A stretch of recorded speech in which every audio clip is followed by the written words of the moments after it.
ಶ್ರೀ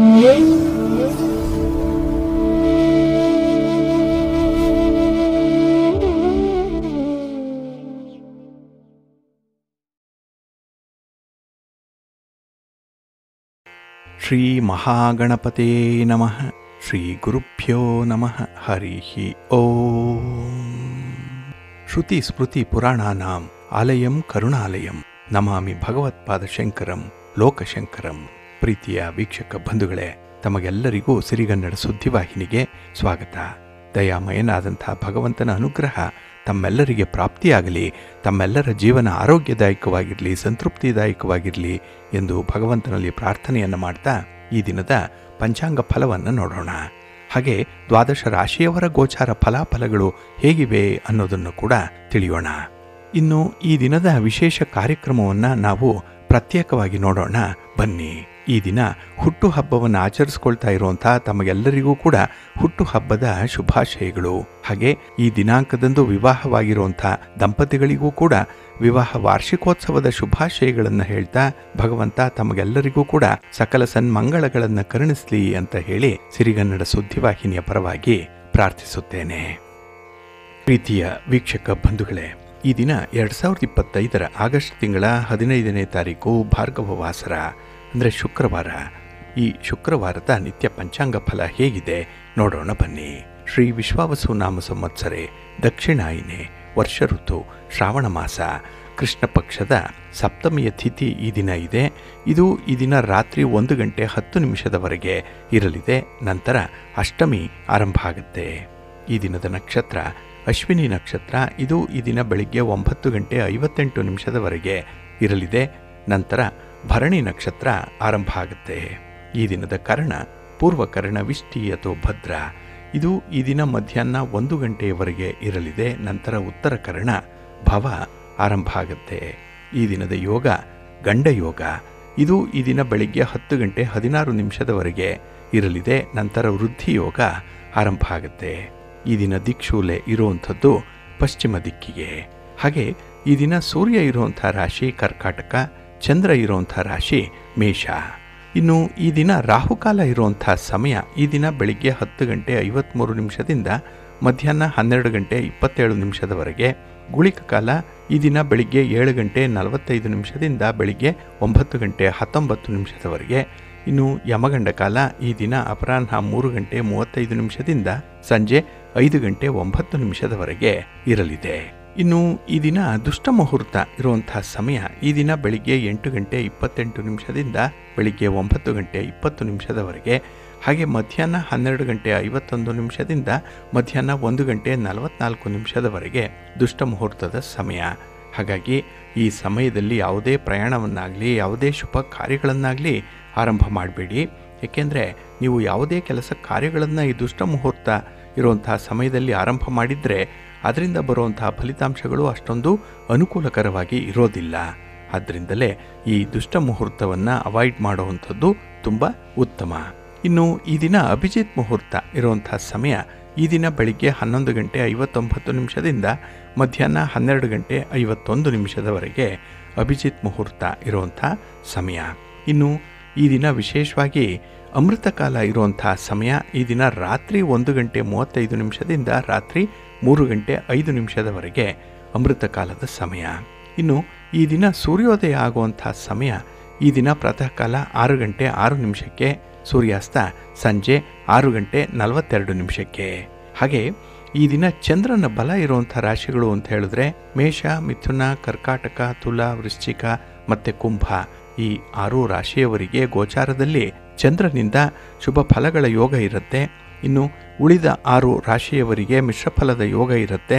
ಅದನ್ನು ಮುಂದೆ ದ್ವಾದಶ ರಾಶಿಯವರ ಗೋಚಾರ ಫಲಾಫಲಗಳನ್ನು ನೋಡುವಂತಹ ಸಂದರ್ಭದಲ್ಲಿ ಮತ್ತಷ್ಟು ಮಾಹಿತಿಗಳನ್ನು ತಿಳ್ಕೊಳ್ಳೋಣ. ಇನ್ನು ಈ ದಿನದ ಹೊರಾದ ಅಧಿಪತಿ ಶುಕ್ರ ಅಂತ ಹೇಳಿದ್ರೆ ಪ್ರೀತಿಗೆ ಪ್ರೇಮಕ್ಕೆ ಕಾರಕನಾಗಿರುವಂಥವನು. ಹಾಗಾಗಿ ಈ ದಿನ ದಂಪತಿಗಳಿಗೆ ಹಾಗೆ ಪ್ರೇಮಿಗಳಿಗೆ ಅತ್ಯುತ್ತಮವಾದಂಥ ಸಂತೋಷ ಸಿಕ್ಕುವಂಥ ದಿನ. ಹಾಗೆ ಶುಕ್ರನನ್ನು ಸೌಂದರ್ಯಕ್ಕೆ, ಮನರಂಜನೆಗೆ, ಆಡಂಬರಕ್ಕೆ, ಸಂಗೀತಕ್ಕೆ, ನೃತ್ಯಕ್ಕೆ, ವಿವಾಹಕ್ಕೆ, ಫಲವತ್ತತೆಗೆ ಕಾರಕ ಅಂತ ಹೇಳ್ತಾರೆ. ಹಾಗಾಗಿ ಈ ದಿನ ವಿಶೇಷವಾಗಿ ಮನಸ್ಸಿಗೆ ಸಮಾಧಾನ ತರುವಂಥ, ಮನಸ್ಸಿಗೆ ಮನರಂಜನೆಯನ್ನು ತರುವಂಥ ವಿದ್ಯಮಾನಗಳು ನಡೆಯುತ್ತೆ. ಹಾಗೆ ಈ ದಿನ ಪ್ರಣಯಕ್ಕೂ ಕೂಡ ಅತ್ಯುತ್ತಮವಾದಂತಹ ಸನ್ನಿವೇಶಗಳು ಇದೆ. ಹಾಗೆ ನಮ್ಮ ಮನೆ, ನಮ್ಮ ವಾಹನ, ನಮ್ಮ ದ್ರವ್ಯ, ನಮ್ಮ ಆಡಂಬರದ ಜೀವನ ಇದೆಲ್ಲದಕ್ಕೂ ಕೂಡ ಶುಕ್ರನೇ ಕಾರಕನಾಗಿರ್ತಾನೆ. ಹಾಗಾಗಿ ಯಾರು ಸೌಂದರ್ಯ ಪ್ರಿಯರಿದ್ದೀರೋ ಅಂಥವ್ರಿಗೆ ಈ ದಿನ ತುಂಬ ಅನುಕೂಲತೆಗಳಿರುತ್ತೆ, ತುಂಬ ಮಾಹಿತಿಗಳು ಈ ದಿನ ಸಿಕ್ಕತ್ತೆ. ಇನ್ನು ವಿಶೇಷವಾಗಿ ಶುಕ್ರನಿಂದ ವ್ಯಾಪಾರ ವ್ಯವಹಾರಗಳಲ್ಲೂ ಕೂಡ ಒಂದು ರೀತಿಯಲ್ಲಿ ಅಭಿವೃದ್ಧಿಯನ್ನು, ಲಾಭಾಂಶವನ್ನು ಕಾಣುವಂಥ ಸಾಧ್ಯತೆಗಳು ಕೂಡ ಇದೆ. ಹಾಗೆ ಈ ಎಲ್ಲ ಕೆಲಸ ಕಾರ್ಯಗಳನ್ನು ಈ ದಿನ ಇರುವಂಥ ಗುರುಹೋರದಲ್ಲಿ ನೀವು ಆರಂಭ ಮಾಡ್ಬೋದು, ಒಳ್ಳೆಯದಾಗತ್ತೆ. ಆದರೆ ಈ ಬೆಳಗಿನ ಅವಧಿಯಲ್ಲಿ ಇರುವಂಥ ಗುರುಹೋರದ ಸಮಯದಲ್ಲಿ ರಾಹುಕಾಲ ಇರುತ್ತೆ. ಇದನ್ನು ಸ್ವಲ್ಪ ನೋಡಿಕೊಂಡು ಅನುಸರಣೆ ಮಾಡಬೇಕಾಗತ್ತೆ. ಹಾಗಾಗಿ ಈ ದಿನ ಗುರುಹೋರ ಇರುವಂಥ ಸಮಯ ಈ ದಿನ ಬೆಳಿಗ್ಗೆ 10 ಗಂಟೆ 18 ನಿಮಿಷದಿಂದ ಬೆಳಿಗ್ಗೆ 11 ಗಂಟೆ 21 ನಿಮಿಷದವರೆಗೆ. ಇನ್ನು ಸಂಜೆ 5 ಗಂಟೆ 40 ನಿಮಿಷದಿಂದ ಸಂಜೆ 6 ಗಂಟೆ 44 ನಿಮಿಷದವರೆಗೆ. ಹಾಗೆ ರಾತ್ರಿ 12 ಗಂಟೆ 25 ನಿಮಿಷದಿಂದ ರಾತ್ರಿ 1 ಗಂಟೆ 21 ನಿಮಿಷದವರೆಗೆ ಗುರುಹೋರ ಇರುವಂಥ ಸಮಯ. ಇದನ್ನು ನೀವು ಸ್ವಲ್ಪ ನೋಡಿಕೊಂಡು ಅನುಸರಣೆ ಮಾಡಿ, ಒಳ್ಳೆಯದಾಗುತ್ತೆ. ಹಾಗೆ ಈ ದಿನ ಇರುವಂಥ ಶನಿ ಹೋರ ಕೂಡ ಬಹಳ ಚೆನ್ನಾಗಿದೆ. ಇದು ಕೂಡ ತುಂಬ ಫೇವರಬಲ್ ಆಗೇ ಇರುವಂಥದ್ದು.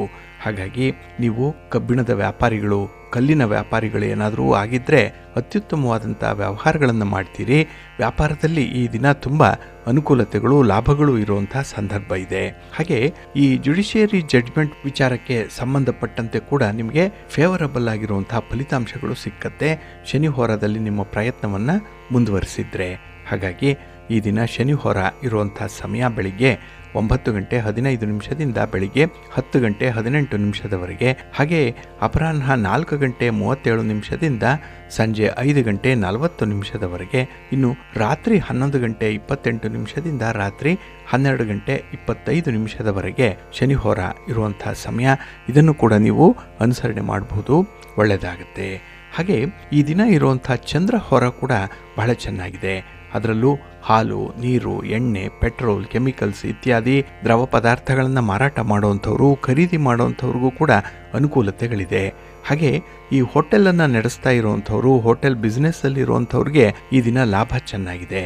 ಜೊತೆಗೆ ಹೋಟೆಲ್ಗಳಲ್ಲಿ, ರೆಸ್ಟೋರೆಂಟ್ಗಳಲ್ಲಿ ಕೆಲಸ ಮಾಡ್ತಾ ಇರುವಂಥ ಸಿಬ್ಬಂದಿಯವ್ರಿಗೂ ಕೂಡ ಈ ದಿನ ತುಂಬ ಅನುಕೂಲ ಇರುತ್ತೆ, ನಿಮಗೆ ಸಂತೋಷ ಸಿಕ್ಕತ್ತೆ.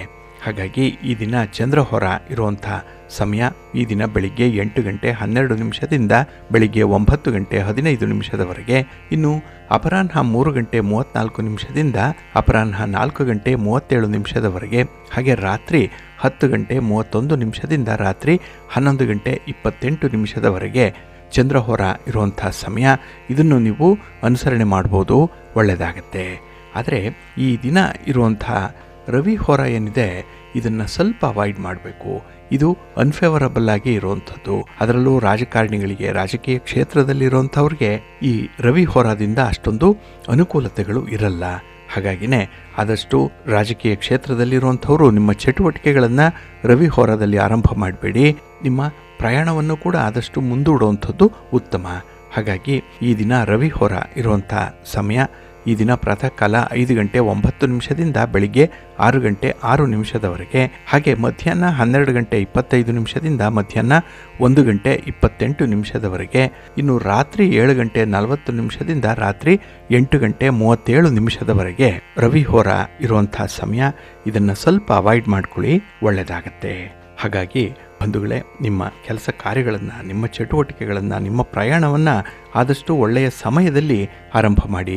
ಒಳ್ಳೆಯ ಮುಹೂರ್ತ ಯಾವುದಿದೆ, ಅದಕ್ಕೆ ಸಂಬಂಧಪಟ್ಟಂತೆ ಒಳ್ಳೆಯ ಹೊರ ಯಾವುದಿದೆ, ಇದನ್ನು ನೀವು ಪ್ರತಿನಿತ್ಯ ಗಮನಿಸಬೇಕು, ಪಠಣ ಮಾಡಿಕೊಳ್ಬೇಕು.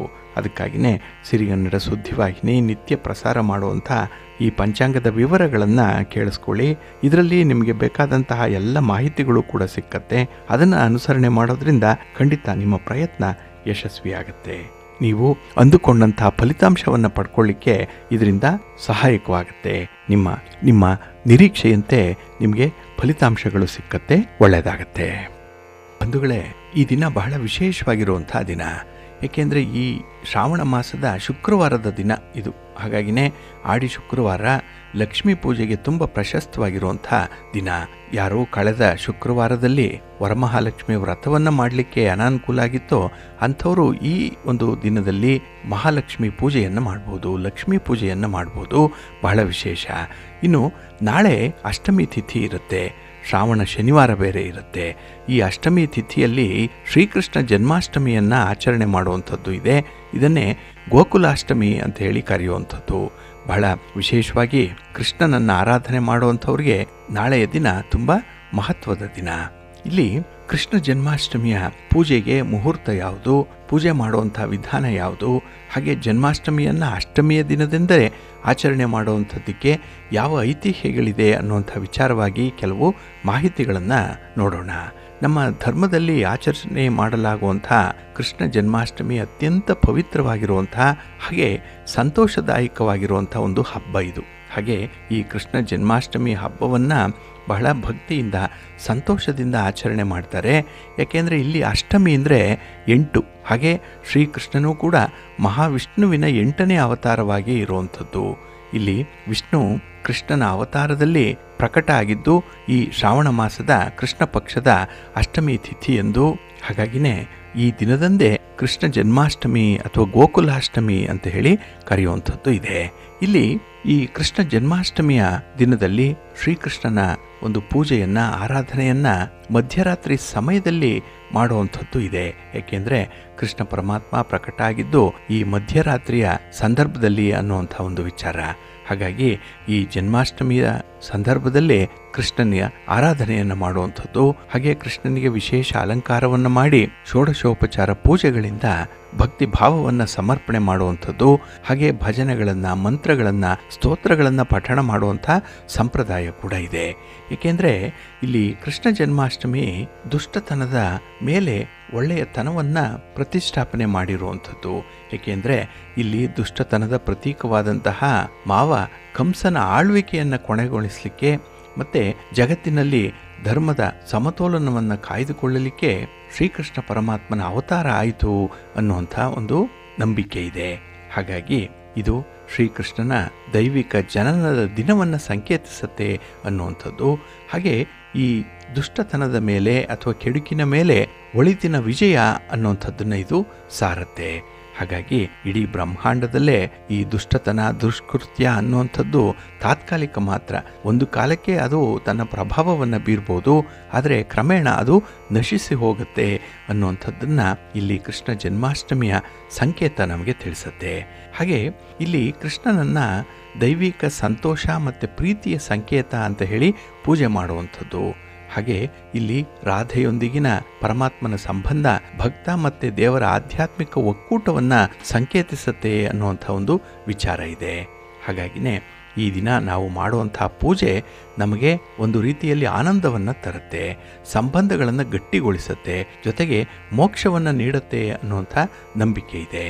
ಹಾಗೆ ಈ ಅಷ್ಟಮಿಯ ದಿನದಂದು ಶ್ರೀಕೃಷ್ಣನನ್ನು ಸ್ಮರಣೆ ಮಾಡಿದ್ರೆ ನಮ್ಮ ಜನ್ಮಗಳ ಪಾಪಗಳು ನಿವಾರಣೆಯಾಗುತ್ತೆ, ನಮ್ಮ ಜನ್ಮ ಶುದ್ಧೀಕರಣವಾಗುತ್ತೆ ಅನ್ನುವಂಥ ನಂಬಿಕೆ ಇದೆ.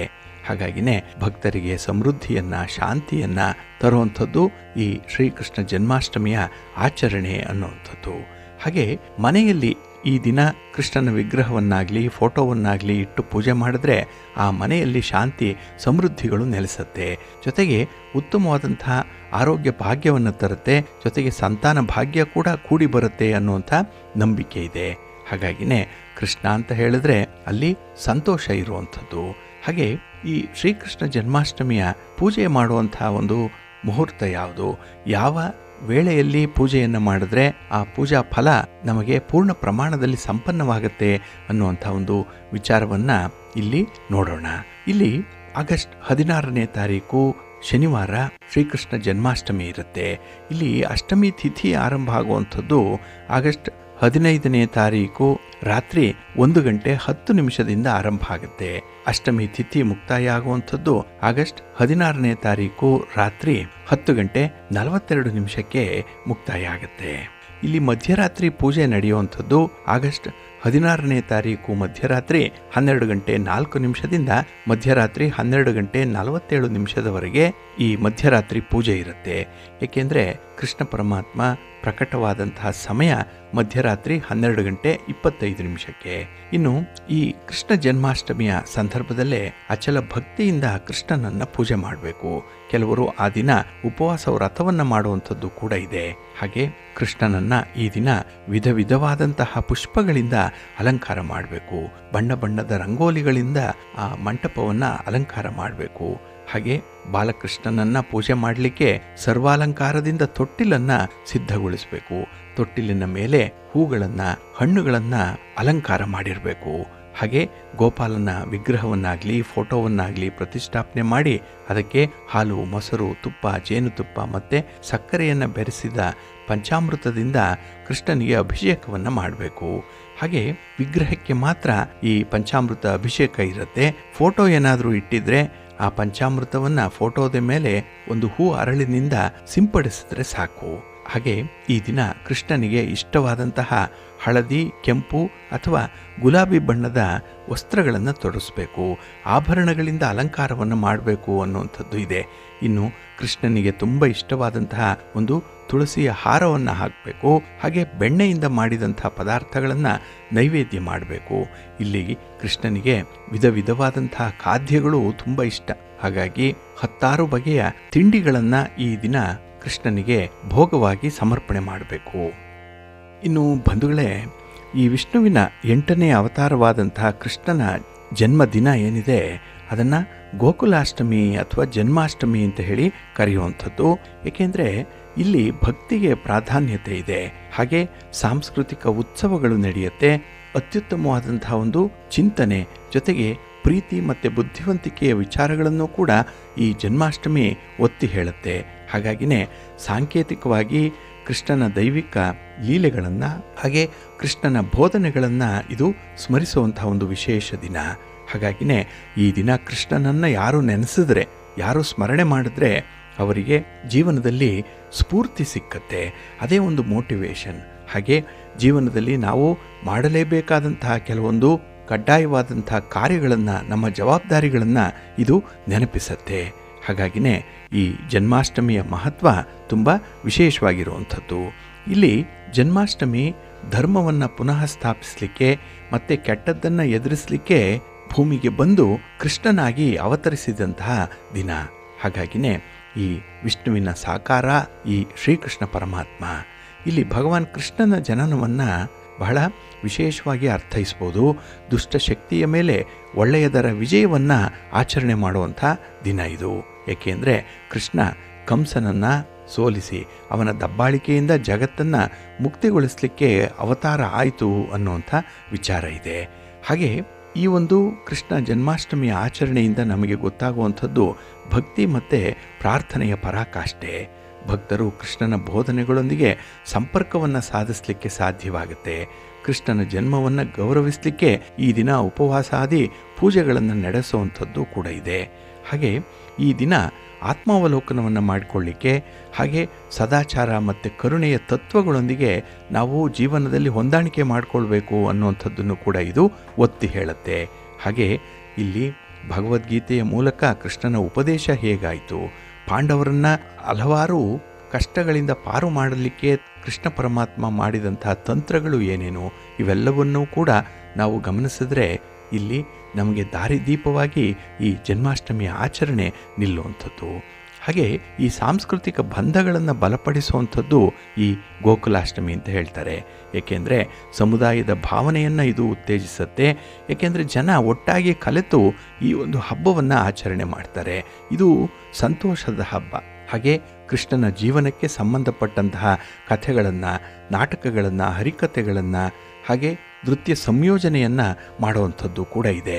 ಹಾಗೆ ಇಲ್ಲಿ ತಂಡದ ರೀತಿಯಲ್ಲಿ ಕೆಲಸ ಮಾಡೋದ್ರಿಂದ ಒಂದು ಟೀಮ್ ವರ್ಕ್ ಆಗಲಿ ಹಾಗೆ ತಂಡದಲ್ಲಿ ಕಲಿಯಬೇಕಾದಂತಹ ಕೆಲವು ಮೌಲ್ಯಗಳೇನಿದೆ ಅದನ್ನು ನಾವು ಕಲ್ತ್ಕೊಳ್ಳಿಕ್ಕೆ ಸಾಧ್ಯವಾಗುತ್ತೆ. ಇನ್ನು ಇಲ್ಲಿ ನೃತ್ಯ, ನಾಟಕ, ಸಂಗೀತ ಈ ರೀತಿ ಸಾಂಸ್ಕೃತಿಕ ಕಾರ್ಯಕ್ರಮಗಳನ್ನು ಆಯೋಜನೆ ಮಾಡುವಂಥದ್ದು. ಜೊತೆಗೆ ಈ ಮೊಸರಿನ ಮಡಿಕೆಯನ್ನು ಒಡೆಯುವಂಥ ಸ್ಪರ್ಧೆಗಳು ಕೂಡ ಇರುತ್ತೆ.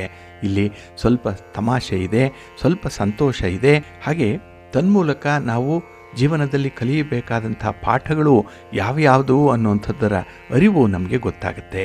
ಇನ್ನು ಬಹಳ ವಿಶೇಷವಾಗಿ ಭಗವದ್ಗೀತೆಯಲ್ಲಿ ಕೃಷ್ಣನ ಬೋಧನೆಗಳು ಧರ್ಮ, ಕರ್ಮ, ಭಕ್ತಿ ಮತ್ತು ಮೋಕ್ಷದ ಮಾರ್ಗ ಸೇರಿದಂತೆ ಜೀವನದ ವಿವಿಧ ಮಜಲುಗಳ ಬಗ್ಗೆ ಒಂದು ಮಾರ್ಗದರ್ಶನವನ್ನು ನೀಡುತ್ತೆ.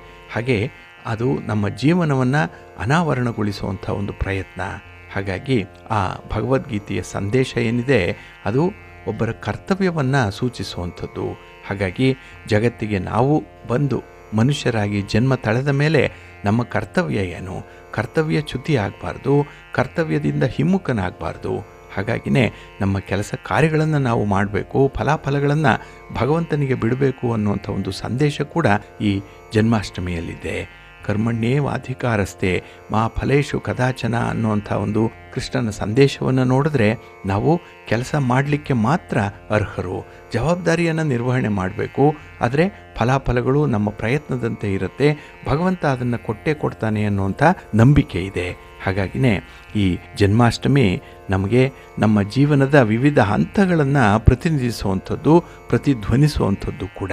ಇಲ್ಲಿ ನಮಗೆ ಮಾರ್ಗದರ್ಶಕನಾಗಿ ಶ್ರೀಕೃಷ್ಣ ಯಾವಾಗಲೂ ಇರ್ತಾನೆ ಅನ್ನುವಂಥ ಒಂದು ನಂಬಿಕೆ ಬರುತ್ತೆ. ಹಾಗಾಗಿನೇ ನಾವು ಮಾಡುವಂಥ ಒಳ್ಳೆಯ ಕಾರ್ಯಗಳಿಗೆ ಕೃಷ್ಣನ ಶ್ರೀರಕ್ಷೆ ಇರುತ್ತೆ, ಕೃಷ್ಣನ ಮಾರ್ಗದರ್ಶನ ಇದ್ದೇ ಇರುತ್ತೆ. ಅದನ್ನು ನಾವು ನಂಬಿಕೊಂಡು ಕೆಲಸವನ್ನು ಮಾಡುವಂಥದ್ದು. ಅದರಿಂದಲೇ ಜೀವನದಲ್ಲಿ ಸದಾಚಾರವನ್ನು ಅನುಸರಣೆ ಮಾಡಲಿಕ್ಕೆ, ಸಾತ್ವಿಕ ಸ್ವಭಾವವನ್ನು ರೂಢಿಸ್ಕೊಳ್ಳಿಕ್ಕೆ ಇದು ನಮ್ಮನ್ನು ಪ್ರೇರೇಪಿಸುತ್ತೆ. ಹಾಗಾಗಿ ಬರೀ ಇದು ಕೃಷ್ಣ ಜನ್ಮಾಷ್ಟಮಿ ಅನ್ನುವಂಥದ್ದು ಒಂದು ಹಬ್ಬದಷ್ಟೇ ಆಚರಣೆ ಮಾಡುವಂಥದ್ದಲ್ಲ. ಇದರ ಹಿನ್ನೆಲೆಯಲ್ಲಿ ಸಾಕಷ್ಟು ವಿಚಾರಗಳಿದೆ. ಅದನ್ನು ನಾವು ಒಂದೊಂದಾಗಿ ನೋಡ್ತಾ ಹೋದಾಗ ನಮಗೆ ಇಲ್ಲಿ ಕೃಷ್ಣನ ಜನ್ಮ ವೃತ್ತಾಂತದ ಬಗ್ಗೆ ಆಗಲಿ, ಕೃಷ್ಣ ಈ ಬಾಲಕನಾಗಿದ್ದಾಗ ಪಟ್ಟಂತಹ ಕಷ್ಟಗಳ ಬಗ್ಗೆ ಆಗಲಿ, ಅದನ್ನು ಹೇಗೆ ಎದುರಿಸಿದ ಅನ್ನುವಂಥ ವಿಚಾರಗಳನ್ನಾಗಲಿ ನಾವು ಜೀವನದಲ್ಲಿ ಆದರ್ಶವನ್ನಾಗಿ ತಂದುಕೊಳ್ಬೋದು. ಆದ್ದರಿಂದಲೇ ಈ ಜನ್ಮಾಷ್ಟಮಿ ಹಬ್ಬ ಅತ್ಯಂತ ಪವಿತ್ರವಾಗಿರುವಂಥದ್ದು, ಅತ್ಯಂತ ಅರ್ಥಪೂರ್ಣವಾಗಿ ಇರುವಂಥದ್ದು. ಇಲ್ಲಿ ಈ ಕೃಷ್ಣಾಷ್ಟಮಿಯ ಬಗ್ಗೆ ಮತ್ತೊಂದು ವಿಶೇಷ ಮಾಹಿತಿಯನ್ನು ತಿಳ್ಕೊಳ್ಬೇಕು. ಏನಂದರೆ ಶ್ರಾವಣ ಮಾಸದ ಕೃಷ್ಣ ಪಕ್ಷದ ಅಷ್ಟಮಿ ತಿಥಿಯನ್ನು ಕೃಷ್ಣಾಷ್ಟಮಿ ಅಂತ ಹೇಳಿ ಕರೀತಾರೆ. ಆದರೆ ಆ ದಿನ ಮಧ್ಯರಾತ್ರಿಯಲ್ಲಿ ರೋಹಿಣಿ ನಕ್ಷತ್ರ ಇದ್ದರೆ ಮಾತ್ರ ಅದನ್ನು ಜಯಂತಿ ಅಂತ ಹೇಳಿ ಕರೆಯುವಂಥದ್ದು, ಕೃಷ್ಣ ಜಯಂತಿ ಅಂತ ಹೇಳಿ ಕರೀತಾರೆ. ಏಕೆಂದರೆ ಸಾಮಾನ್ಯವಾಗಿ ಈ ಅಷ್ಟಮಿಯ ತಿಥಿಯಲ್ಲಿ ರೋಹಿಣಿ ನಕ್ಷತ್ರ ಬರುವಂಥದ್ದು ಅಪರೂಪ. ಹಾಗಾಗಿ ತಿಥಿಯನ್ನೇ ಆಧಾರವಾಗಿಟ್ಕೊಂಡು ಜನ್ಮಾಷ್ಟಮಿ ಅಥವಾ ಕೃಷ್ಣ ಹುಟ್ಟಿದ ದಿನ ಗೋಕುಲಾಷ್ಟಮಿ ಅಂತ ಹೇಳಿ ಕರೆಯುವಂಥದ್ದು ಇದೆ. ಹಾಗೆ ಈ ದಿನ ಬಹಳ ವಿಶೇಷವಾಗಿ ಅನುಸರಣೆ ಮಾಡಬೇಕಾಗಿರುವಂಥದ್ದು ಕೃಷ್ಣನ ಪೂಜೆಯ ಜೊತೆಗೆ ಉಪವಾಸ ಮಾಡುವಂಥದ್ದು. ಹಾಗೆ ಅಂಬರೀಷ ಮಹಾರಾಜ, ಗಾಧಿ, ಸಗರ, ಕುಕುಸ್ಥ, ದಿಲೀಪ ಮೊದಲಾದಂಥವರು ಕೃಷ್ಣ ಜಯಂತಿಯಂದು ಉಪವಾಸವನ್ನು ಮಾಡಿದ್ದಾರೆ. ಇದರ ಉದ್ದೇಶ ಶ್ರೀಕೃಷ್ಣನ ಪ್ರೀತಿಯನ್ನು ಸಂಪಾದನೆ ಮಾಡಿಕೊಳ್ಳುವಂಥದ್ದು. ಹಾಗಾಗಿನೇ ಈ ದಿನ ಎಲ್ಲರೂ ಕೂಡ ಸ್ತ್ರೀಯರಾದಿಯಾಗಿ ಉಪವಾಸವನ್ನು ಮಾಡಬೇಕು ಅನ್ನುವಂಥದ್ದು ಇದೆ. ಇಲ್ಲಿ ಏಕಾದಶಿಗಳಿಗಿಂತಲೂ ಕೂಡ ಕೃಷ್ಣಾಷ್ಟಮಿಯ ವ್ರತ ಅತಿ ಶ್ರೇಷ್ಠ ಅನ್ನುವಂಥದ್ದನ್ನು ಪುರಾಣಗಳು ತಿಳಿಸುತ್ತೆ. ಇಲ್ಲಿ ಹರಿದಿನಗಳಲ್ಲಿ ಯಾರು ಏಕಾದಶಿಯ ವ್ರತವನ್ನು ಮತ್ತು ಕೃಷ್ಣಾಷ್ಟಮಿಯನ್ನು ಸರಿಯಾಗಿ ಮಾಡ್ತಾರೋ ಅಂಥವರಿಗೆ ಅನಂತ ಕೋಟಿ ಏಕಾದಶಿಗಳನ್ನು ಮಾಡಿದಂಥ ಪುಣ್ಯ ಪ್ರಾಪ್ತಿಯಾಗತ್ತೆ ಅನ್ನುವಂಥದ್ದನ್ನು ಪುರಾಣಗಳು ತಿಳಿಸುತ್ತೆ. ಹಾಗಾಗಿ ಈ ದಿನ ವಿಶೇಷವಾಗಿ ಉಪವಾಸ ಮಾಡುವಂಥದ್ದು ತುಂಬ ಮುಖ್ಯ. ಇನ್ನು ಕೃಷ್ಣಾಷ್ಟಮಿಯ ದಿನ ನೀವು ವಿಧಿಪೂರ್ವಕವಾಗಿ ಭಗವಂತನನ್ನು ಆರಾಧನೆ ಮಾಡಬೇಕು ಅಂತ ಹೇಳಿದ್ರೆ ನದಿಯ ಸ್ನಾನವನ್ನು ಮಾಡಬೇಕು. ಮತ್ತು ಎಳ್ಳು ಹಾಗೆ ನೆಲ್ಲಿಕಾಯಿ ಇದರಿಂದ ಸಂಕಲ್ಪಪೂರ್ವಕವಾಗಿ ಸ್ನಾನವನ್ನು ಮಾಡಬೇಕು. ಸ್ನಾನ ಮಾಡುವಂತಹ ಸಂದರ್ಭದಲ್ಲಿ ಯೋಗಾಯ ಯೋಗಪತಿಯೇ, ಯೋಗೇಶ್ವರಾಯ ಯೋಗ ಸಂಭವಾಯ, ಗೋವಿಂದಾಯ ನಮೋ ನಮಃ ಅನ್ನುವಂಥ ಒಂದು ಮಂತ್ರವನ್ನು ಹೇಳ್ತಾ ಸ್ನಾನ ಮಾಡಬೇಕು ಅನ್ನುವಂಥದ್ದು ಇದೆ. ಹಾಗೆ ಈ ದಿನ ಕೃಷ್ಣನಿಗೂ ಕೂಡ ಯೋಗಾಯ ಅನ್ನುವಂಥ ಮಂತ್ರದಿಂದಲೇ ಸ್ನಾನವನ್ನು ಮಾಡಿಸ್ಬೇಕು ಅನ್ನುವಂಥದ್ದು. ಇನ್ನು ಕೃಷ್ಣ ಜನಿಸಿದ್ದು ಚಂದ್ರೋದಯದ ಸಂದರ್ಭದಲ್ಲಿ ಅಷ್ಟಮಿ ತಿಥಿಯಂದು. ಹಾಗಾಗಿನೇ ಈ ಮಧ್ಯರಾತ್ರಿಯ ಸರಿಸುಮಾರಿಗೆ ಪೂಜೆಯನ್ನು ಆರಂಭ ಮಾಡಬೇಕು, ಷೋಡಶೋಪಚಾರ ಪೂಜೆಯನ್ನು ಮಾಡಬೇಕು ಅನ್ನುವಂಥ ವಿಚಾರ ಇದೆ. ಹಾಗೆ ನಾವು ಮುಂದೆ ಈ ಕೃಷ್ಣ ಜನ್ಮಾಷ್ಟಮಿಯ ಪ್ರಯುಕ್ತ ಮಾಡಬೇಕಾದಂಥ ವಿಧಿಪೂರ್ವಕವಾದಂಥ ಆಚರಣೆಗಳು ಹೇಗಿರಬೇಕು ಅನ್ನುವಂಥ ಕೆಲವು ಮಾಹಿತಿಗಳನ್ನು ಕೂಡ ನೋಡೋಣ. ಪ್ರೀತಿಯ ಬಂಧುಗಳೇ, ಇನ್ನು ಮುಂದೆ ದ್ವಾದಶ ರಾಶಿಯವರ ಗೋಚಾರ ಫಲಗಳು ಹೇಗಿವೆ ನೋಡೋಣ ಬನ್ನಿ. ಮೊದಲಿಗೆ ಮೇಷರಾಶಿ. ಮೇಷರಾಶಿಯವರಿಗೆ ಈ ದಿನ ಸಕಾರಾತ್ಮಕವಾದಂಥ ಬೆಳವಣಿಗೆಯನ್ನು ಕಾಣುವಂಥ ದಿನ. ಏಕೆಂದರೆ ಚಂದ್ರ ನಿಮ್ಮ ರಾಶಿಯಲ್ಲೇ ಸ್ಥಿತನಾಗಿರೋದ್ರಿಂದ ಈ ದಿನ ಏನೋ ಒಂದು ಉತ್ಸಾಹ ಇದೆ, ಏನೋ ಒಂದು ಎನರ್ಜಿ ಇದೆ. ಹಾಗಾಗಿನೇ ಉದ್ಯೋಗದ ವಾತಾವರಣ ತೃಪ್ತಿಕರವಾಗಿರುತ್ತೆ. ನಿಮ್ಮ ಸ್ವಂತ ಬಿಸ್ನೆಸ್ಸಲ್ಲೂ ಕೂಡ ಈ ದಿನ ಹೊಸ ಹೊಸ ಅವಕಾಶಗಳನ್ನು ಪಡ್ಕೊಳ್ಳುವಂಥ ಸಂದರ್ಭ ಇದೆ. ಹಾಗೆ ಈ ದಿನ ಎಲ್ಲರಿಗೂ ಕೂಡ ಸಹಾಯ ಮಾಡಬೇಕು ಅನ್ನುವಂಥ ಒಂದು ಮನಸ್ಥಿತಿ ಇದೆ. ಆದರೆ ನಿಮ್ಮನ್ನು ನೀವು ನೋಡಿಕೊಂಡು ಇತಿಮಿತಿಯನ್ನು ಅರಿತುಕೊಂಡು ನೀವು ಸಹಾಯಕ್ಕೆ ಮುಂದಾಗಬೇಕು ಅನ್ನುವಂಥ ಒಂದು ವಿಚಾರ ಕೂಡ ಇದೆ. ಇದು ಬಹಳ ಮಟ್ಟಿಗೆ ನೀವು ಗಮನಿಸಬೇಕಾಗಿರುವಂಥ ವಿಚಾರ. ಇನ್ನು ಈ ದಿನದಲ್ಲಿ ಯಾವುದೇ ವಿವಾದಗಳಿದ್ದರೆ ಅದನ್ನು ಬಗೆಹರಿಸ್ಕೊಳ್ಳಿಕ್ಕೆ ಒಂದು ಒಳ್ಳೆಯ ಅವಕಾಶ ಸಿಕ್ಕತ್ತೆ. ಆದರೆ ಆ ಅವಕಾಶವನ್ನು ನೀವು ಪಾಸಿಟಿವ್ ಆಗಿ ಕನ್ವರ್ಟ್ ಮಾಡಿಕೊಳ್ಬೇಕು. ಸ್ವಲ್ಪ ಧೈರ್ಯದಿಂದ ಆ ಒಂದು ಸನ್ನಿವೇಶವನ್ನು ನೀವು ನಿಭಾಯಿಸಬೇಕಾಗತ್ತೆ. ಇದರಿಂದ ನಿಮಗೆ ಬಂದಂತಹ ವಿವಾದಗಳಾಗಲಿ ಭಿನ್ನಾಭಿಪ್ರಾಯಗಳಾಗಲಿ ಬಗೆಹರಿಸ್ಕೊಳ್ಳಿಕ್ಕೆ ಒಂದು ಒಳ್ಳೆಯ ಅವಕಾಶ ಸಿಕ್ಕಂತಾಗತ್ತೆ. ಹಾಗೆ ಈ ದಿನದಲ್ಲಿ ಮಕ್ಕಳ ವಿದ್ಯಾಭ್ಯಾಸದಲ್ಲಿ ಸ್ವಲ್ಪ ಮಧ್ಯಮ ಫಲ ಇರುವಂತಹ ಸಂದರ್ಭ ಇದೆ. ಹಾಗಾಗಿ ಅತಿಯಾಗಿ ಏನನ್ನೂ ಕೂಡ ಈ ದಿನ ನಿರೀಕ್ಷೆ ಮಾಡಲಿಕ್ಕೆ ಹೋಗಬೇಡಿ. ಇನ್ನು ಈ ದಿನ ನಿಮ್ಮ ಪ್ರಾಮಾಣಿಕತೆಯೇ ನಿಮಗೆ ಒಂದು ಅಸ್ತ್ರ, ಅದೇ ನಿಮಗೆ ಬಂಡವಾಳ. ಹಾಗಾಗಿ ಸಮಯ ಪ್ರಜ್ಞೆ, ನಿಷ್ಠೆ, ಪ್ರಾಮಾಣಿಕತೆ, ಇದರಿಂದ ಈ ದಿನ ನಿಮ್ಮ ಕೆಲಸ ಕಾರ್ಯಗಳು ಯಶಸ್ವಿಯಾಗಿ ಒಳ್ಳೆಯ ಫಲಿತಾಂಶವನ್ನು ನಿಮಗೆ ತರುತ್ತೆ. ಹಾಗೆ ಉದ್ಯೋಗದ ಹುಡುಕಾಟದಲ್ಲಿ ಇರುವಂಥವ್ರಿಗೆ ಉತ್ತಮ ಅವಕಾಶ ಈ ದಿನ ಸಿಕ್ಕುವಂಥದ್ದು ಕೂಡ ಇದೆ. ಒಟ್ಟಾರೆ ಈ ದಿನದಲ್ಲಿ ನಿಮ್ಮ ಪ್ರಯತ್ನಗಳಲ್ಲಿ ಒಂದು ಶುಭ ಫಲಿತಾಂಶಗಳ ಜೊತೆಗೆ ಅನುಕೂಲತೆಗಳು ಕೂಡ ಇರುತ್ತೆ. ಹಾಗೆ ಈ ದಿನ ನಿಮ್ಮ ಆದಾಯದಲ್ಲಿ ಏರಿಕೆಯನ್ನು ಕಾಣುವಂಥ ಸಂದರ್ಭ ಕೂಡ ಇದೆ. ಒಟ್ಟಾರೆ ತೃಪ್ತಿದಾಯಕವಾದಂಥ ದಿನ. ನಿಮ್ಮ ಮನೆ ದೇವರನ್ನು ಸ್ಮರಣೆ ಮಾಡ್ತಾ ಇರಿ. ಹಾಗೆ ಭಕ್ತಿಯಿಂದ ಈ ದಿನ ನೀವು ಮಹಾವಿಷ್ಣುವನ್ನು, ಮಹಾಲಕ್ಷ್ಮಿಯನ್ನು ಆರಾಧನೆ ಮಾಡಿ ಒಳ್ಳೆಯದಾಗತ್ತೆ. ನಿಮ್ಮ ಅದೃಷ್ಟದ ಬಣ್ಣ ಕೆಂಪು, ಅದೃಷ್ಟದ ದಿಕ್ಕು ಪೂರ್ವ ದಿಕ್ಕು, ಅದೃಷ್ಟ ಸಂಖ್ಯೆ 1. ವೃಷಭ ರಾಶಿ. ವೃಷಭ ರಾಶಿಯವರಿಗೆ ಈ ದಿನ ವ್ಯಯಸ್ಥಾನದಲ್ಲಿ ಚಂದ್ರ ಇರುವಂಥ ದಿನ. 12ನೇ ಮನೆಯಲ್ಲಿ ಚಂದ್ರ ಅಂದರೆ ಮನಸ್ಸಿಗೆ ಸ್ವಲ್ಪ ಒತ್ತಡ ಇರುತ್ತೆ. ಕೈಗೊಂಡಂಥ ಕೆಲಸ ಕಾರ್ಯಗಳು ನಿಧಾನವಾಗಿ ಪ್ರಗತಿಯನ್ನು ಹೊಂದುವಂಥದ್ದು. ನಿಮ್ಮ ಸ್ಪೀಡ್ಗೆ, ನಿಮ್ಮ ಒಂದು ಯೋಜನೆಯಂತೆ ಕೆಲಸಗಳಾಗಲ್ಲ. ಹಾಗಾಗಿನೇ ಈ ದಿನ ಕೆಲಸದ ವೇಗಕ್ಕೆ, ಆ ಗತಿಗೆ ನೀವೇ ಹೊಂದಿಕೊಳ್ಬೇಕಾಗತ್ತೆ. ಹಾಗೆ ಈ ದಿನ ಪ್ರೀತಿ ಪ್ರೇಮದ ವಿಚಾರದಲ್ಲಿ ಸ್ವಲ್ಪ ನಿರಾಸೆ ಉಂಟಾಗುವಂಥ ಸಂದರ್ಭ ಇದೆ. ಹಾಗಾಗಿ ಅತಿಯಾಗಿ ಕೆಲವರಿಂದ ನಿರೀಕ್ಷೆ ಮಾಡುವಂಥದ್ದು ಕೂಡ ನಿಮಗೆ ಹಿನ್ನಡೆಯನ್ನು ತರುತ್ತೆ. ಹಾಗೆ ಈ ಉದ್ಯೋಗದ ವಿಚಾರ, ಹಣಕಾಸಿನ ವಿಚಾರ, ಇಲ್ಲೂ ಕೂಡ ಸ್ವಲ್ಪ ನಿರಾಸೆ ಅನ್ನುವಂಥದ್ದು ಇದೆ. ಏಕೆಂದರೆ ವ್ಯಾಪಾರ ವ್ಯವಹಾರಗಳು ಸ್ವಲ್ಪ ಮಧ್ಯಮ ಫಲವನ್ನೇ ಕೊಡುವಂಥದ್ದು. ಇನ್ನು ಈ ದಿನದಲ್ಲಿ ನಿಮ್ಮ ಸ್ನೇಹಿತರ ಮೇಲಿನ ಅಪನಂಬಿಕೆಗಳ ಬಗ್ಗೆ ಒಂದು ಸುಳಿವು ಸಿಕ್ಕುವಂಥ ಸಾಧ್ಯತೆ ಕೂಡ ಇರುತ್ತೆ. ಇನ್ನು ಪಾರ್ಟ್ನರ್ಶಿಪ್ಪಲ್ಲಿ ವ್ಯವಹಾರ ಮಾಡುವಂಥವ್ರಿಗೆ ಎಲ್ಲ ಒಂದು ಕಡೆ ವ್ಯತ್ಯಯಗಳಾಗ್ತಾ ಇರುವಂಥದ್ದು. ಹಾಗೆ ನಿಮ್ಮ ಹಿಡಿತದಿಂದ ಆ ಒಂದು ವಿದ್ಯಮಾನಗಳಾಗಲಿ, ಆ ಒಂದು ಬಿಸ್ನೆಸ್ ಆಗಲಿ ದೂರ ಸರಿತಾ ಇರುವಂಥ ಸಂದರ್ಭ ನಿಮ್ಮ ಅನುಭವಕ್ಕೆ ಬರುತ್ತೆ. ಹಾಗಾಗಿನೇ ಎಲ್ಲವನ್ನೂ ಕೂಡ ನಿಮ್ಮ ನಿಯಂತ್ರಣದಲ್ಲಿ ಇಟ್ಕೊಳ್ಬೇಕು ಅಂದರೆ ಈ ದಿನ ನಿಮ್ಮ ಇನ್ವಾಲ್ವ್ಮೆಂಟ್ ಕೂಡ ಅಷ್ಟೇ ಉತ್ತಮವಾಗಿರಬೇಕಾಗತ್ತೆ. ಹಾಗೆ ಈ ದಿನ ರಿಯಲ್ ಎಸ್ಟೇಟ್ನಲ್ಲಿ ತೊಡಗಿಸ್ಕೊಂಡಿರುವಂಥವ್ರಿಗೆ, ಲೇವಾದೇವಿ ವ್ಯವಹಾರ ಮಾಡುವಂಥವ್ರಿಗೆ ಸ್ವಲ್ಪ ಕಷ್ಟದ ಸಮಯ ಇದೆ. ಹಾಗಾಗಿ ದಾಖಲೆ ಪತ್ರಗಳ ಮೇಲೇ ವ್ಯವಹಾರಗಳನ್ನು ಮಾಡಿ ಬರೀ ಬಾಯಿ ಮಾತಿಗೆ ಯಾವುದೇ ವ್ಯವಹಾರಕ್ಕೆ ಕೈ ಹಾಕಬೇಡಿ. ಇನ್ನು ಈ ದಿನದಲ್ಲಿ ಹಣದ ಈ ಲಾಭದ ಪ್ರಮಾಣ ಏನಿದೆ ಅದು ಸ್ವಲ್ಪ ಮಂದಗತಿಯಲ್ಲಿರುತ್ತೆ. ಹಾಗಾಗಿ ಹಣಕಾಸಿನ ವ್ಯವಸ್ಥೆಗಳನ್ನು ನೋಡಿಕೊಂಡೇ ನಿಮ್ಮ ಕಮಿಟ್ಮೆಂಟ್ಗಳನ್ನು ಮಾಡಿಕೊಳ್ಬೇಕಾಗತ್ತೆ. ಇನ್ನು ಈ ದಿನದಲ್ಲಿ ಅನಿರೀಕ್ಷಿತ ಪ್ರಯಾಣ ಬರಬಹುದು. ಸ್ವಲ್ಪ ಮುನ್ನೆಚ್ಚರಿಕೆಯಿಂದ ಇರಿ. ಹಾಗೆ ಹಿರಿಯ ಅಧಿಕಾರಿಗಳಿಂದ ಒತ್ತಡ ಹೆಚ್ಚಾಗುವಂಥ ಸಾಧ್ಯತೆ ಈ ನೌಕರರಿಗೆ ಇರುವಂಥದ್ದು. ಹಾಗಾಗಿ ಈ ದಿನದಲ್ಲಿ ಸ್ವಲ್ಪ ಹೊಂದಾಣಿಕೆಯಿಂದ, ತಾಳ್ಮೆಯಿಂದ ಕೆಲಸಗಳನ್ನು ನಿರ್ವಹಣೆ ಮಾಡಿ. ಸಮಯ ಪ್ರಜ್ಞೆ ಬಹಳ ಮುಖ್ಯ ಈ ದಿನ. ಅದು ಕೂಡ ಈ ದಿನ ನಿಮ್ಮ ಹಿನ್ನಡೆಗೆ ಕಾರಣವಾಗುವಂಥದ್ದು. ಈ ಸಮಯವನ್ನು ಸರಿಯಾಗಿ ನಿರ್ವಹಣೆ ಮಾಡಲಾರದಂಥ ಸ್ಥಿತಿಗಳು. ಹಾಗಾಗಿ ಈ ಎಲ್ಲ ವಿಚಾರಗಳನ್ನು ಸೂಕ್ಷ್ಮವಾಗಿ ಗಮನಿಸ್ತಾ ಇರಿ. ಗಣಪತಿಯನ್ನು ಆರಾಧನೆ ಮಾಡಿ, ಶಿವನ ಪರಿವಾರ ದೇವತೆಗಳನ್ನು ಪ್ರಾರ್ಥನೆ ಮಾಡ್ತಾ ಇರಿ. ಒಳ್ಳೆಯದಾಗತ್ತೆ. ನಿಮ್ಮ ಅದೃಷ್ಟದ ಬಣ್ಣ ಗುಲಾಬಿ, ಅದೃಷ್ಟದ ದಿಕ್ಕು ಈಶಾನ್ಯ ದಿಕ್ಕು, ಅದೃಷ್ಟ ಸಂಖ್ಯೆ 5. ಮಿಥುನ ರಾಶಿ. ಮಿಥುನ ರಾಶಿಯವರಿಗೆ ಈ ದಿನ ಲಾಭಸ್ಥಾನದಲ್ಲಿ ಚಂದ್ರ ಇರುವಂಥ ದಿನ. ಹಾಗಾಗಿನೇ ಈ ದಿನದ ನಿಮ್ಮ ನಿರೀಕ್ಷೆಗಳು ಫಲಪ್ರದವಾಗುತ್ತೆ. ನೀವು ಅಂದುಕೊಂಡಂಥ ಕೆಲಸಗಳನ್ನು ಮಾಡ್ತೀರಿ. ಹಾಗೆ ನಿಮ್ಮ ಇಚ್ಛೆಗೆ ವಿರುದ್ಧವಾಗಿ ಯಾರಾದರೂ ವರ್ತಿಸಿದರೆ ಅವರಿಗೆ ಒಂದು ರೀತಿಯ ಶಿಕ್ಷೆಯನ್ನು ಕೊಡುವಂಥದ್ದು ಅಥವಾ ಅವರನ್ನು ಮೂಲೆಗುಂಪು ಮಾಡುವಂಥ ಒಂದು ಕಟ್ಟುನಿಟ್ಟಿನ ಒಂದು ಸ್ವಭಾವ ಈ ದಿನ ನಿಮ್ಮಲ್ಲಿ ಕಾಣಿಸ್ಕೊಳ್ಳುತ್ತೆ. ಹಾಗೆ ವ್ಯವಹಾರದಲ್ಲಿ ಪ್ರತಿಸ್ಪರ್ಧಿಗಳಿಂದ ಧೈರ್ಯದಿಂದ ಎದುರಿಸ್ತೀರಿ. ಆದ್ದರಿಂದಲೇ ಗೆಲುವು ನಿಮ್ಮದೇ ಆಗುತ್ತೆ. ಇನ್ನು ಈ ದಿನ ಮುಂದಾಲೋಚನೆ, ಮುನ್ಸೂಚನೆ ಬಹಳ ಚೆನ್ನಾಗಿದೆ. ಹಾಗಾಗಿ ನಿಮ್ಮ ಸಿಕ್ಸ್ತ್ ಸೆನ್ಸ್ ಚೆನ್ನಾಗಿ ವರ್ಕ್ ಮಾಡೋದ್ರಿಂದ ಎಲ್ಲದರಲ್ಲೂ ಕೂಡ ಒಂದು ರೀತಿಯ ಅನುಕೂಲ ಇದೆ, ಲಾಭ ಇದೆ. ಹಾಗೆ ಈ ದಿನ ಮನೆಯಲ್ಲಿ ಶುಭ ಕಾರ್ಯಗಳು ನಡೆಯುವಂಥ ಸೂಚನೆಗಳು ಕೂಡ ಇದೆ. ಪೂರ್ವ ಸಿದ್ಧತೆಗಳು ಕೂಡ ನಡೀತಾ ಇದೆ. ಇನ್ನು ಈ ದಿನ ನಿಮ್ಮ ಮನೆ ವಾತಾವರಣಕ್ಕೆ ಅಥವಾ ಮನೆಗೆ ಬೇಕಾದಂತಹ ಕೆಲವೊಂದು ಸಾಮಗ್ರಿಗಳನ್ನು ಖರೀದಿ ಮಾಡಲಿಕ್ಕೆ ಒಂದು ರೀತಿಯಲ್ಲಿ ಸಡಗರ ಇದೆ, ಸಂಭ್ರಮ ಇರುತ್ತೆ.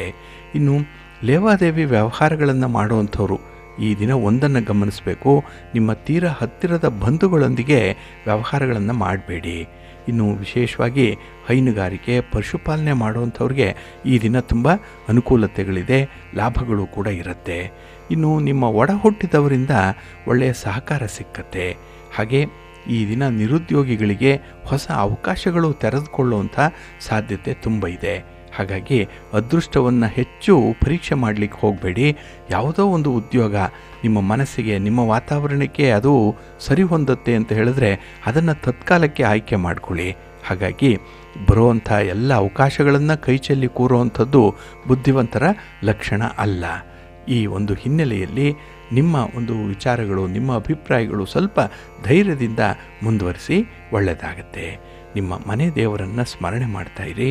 ಹಾಗೆ ಭಕ್ತಿಯಿಂದ ಈ ದಿನ ಮಹಾಲಕ್ಷ್ಮಿ ಸ್ತೋತ್ರವನ್ನು ಹೇಳ್ಕೊಳ್ಳಿ, ಅಮ್ಮನವರ ದರ್ಶನ ಮಾಡ್ಕೊಳ್ಳಿ, ಒಳ್ಳೆಯದಾಗತ್ತೆ. ನಿಮ್ಮ ಅದೃಷ್ಟದ ಬಣ್ಣ ಕೆಂಪು, ಅದೃಷ್ಟದ ದಿಕ್ಕು ಉತ್ತರ ದಿಕ್ಕು, ಅದೃಷ್ಟ ಸಂಖ್ಯೆ 1. ಕರ್ಕಾಟಕ ರಾಶಿ. ಕರ್ಕಾಟಕ ರಾಶಿಯವರಿಗೆ ಈ ದಿನ ನಿಮ್ಮ ರಾಶಿಯ ಅಧಿಪತಿಯಾದಂತಹ ಚಂದ್ರ ನಿಮಗೆ ಉದ್ಯೋಗ ಸ್ಥಾನದಲ್ಲಿದ್ದಾನೆ. ಕರ್ಮಸ್ಥಾನ ಅದು, 10ನೇ ಮನೆ ಅದು. ಹಾಗಾಗಿನೇ ನಿಮ್ಮ ಕೆಲಸ ಕಾರ್ಯಗಳು, ನಿಮ್ಮ ವ್ಯವಹಾರಗಳು ಸ್ವಲ್ಪ ಕಠಿಣ ಪರಿಶ್ರಮವನ್ನು ಬಯಸುವಂಥದ್ದು, ಆದರೂ ಕೂಡ ಉತ್ತಮವಾದಂಥ ಪ್ರತಿಫಲ ನಿಮಗೆ ಸಿಕ್ಕತ್ತೆ. ಹಾಗೆ ಈ ದಿನ ಕೈಗೊಂಡಂಥ ಕೆಲಸ ಕಾರ್ಯಗಳಲ್ಲಿ ಆರಂಭಿಕ ಅಡೆತಡೆಗಳಿರುತ್ತೆ, ಸ್ವಲ್ಪ ವಿಳಂಬ ಇರುತ್ತೆ. ಆದರೆ ಅದನ್ನು ತುಂಬ ವಿವೇಚನೆಯಿಂದ, ಅಷ್ಟೇ ಒಂದು ನಿಷ್ಠೆಯಿಂದ ಕೆಲಸಗಳನ್ನು ಆರಂಭ ಮಾಡ್ತೀರಿ.